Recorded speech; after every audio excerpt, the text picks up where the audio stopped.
The rule prohibiting electrical metallic tubing, or EMT, from being installed east of Dixie Highway in outdoor areas is no longer in effect. This restriction was previously part of the National Electrical Code, specifically prior to the 1996 edition. However, the 1996 NEC revision removed this limitation, and it has not been reinstated in any subsequent editions. This means that EMT is now permitted for installation in various locations, both exposed and concealed, indoors and outdoors, and in both wet and dry environments, irrespective of geographic location. The National Electrical Code Handbook clarifies that since the 1996 NEC, EMT has been permitted to be installed in both exposed and concealed locations, both indoors and outdoors, in both wet and dry locations, regardless of geographical location.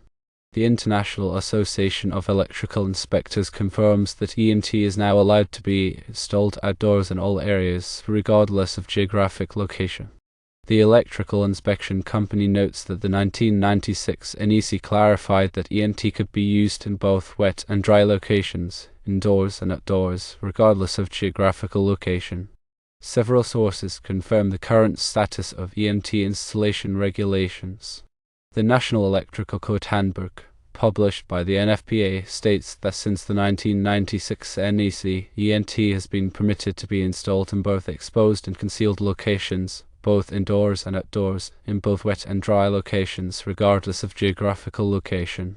The International Association of Electrical Inspectors, or IAEI, supports this by stating that EMT is now allowed to be installed outdoors in all areas, regardless of geographic location.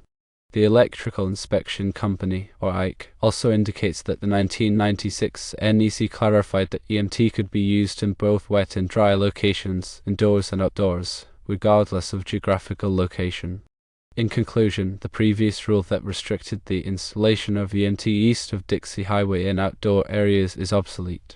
EMT can now be installed outdoors in all areas without geographic restrictions according to current regulations and verified by multiple sources. This change provides greater flexibility in electrical installations and simplifies compliance with the National Electrical Code.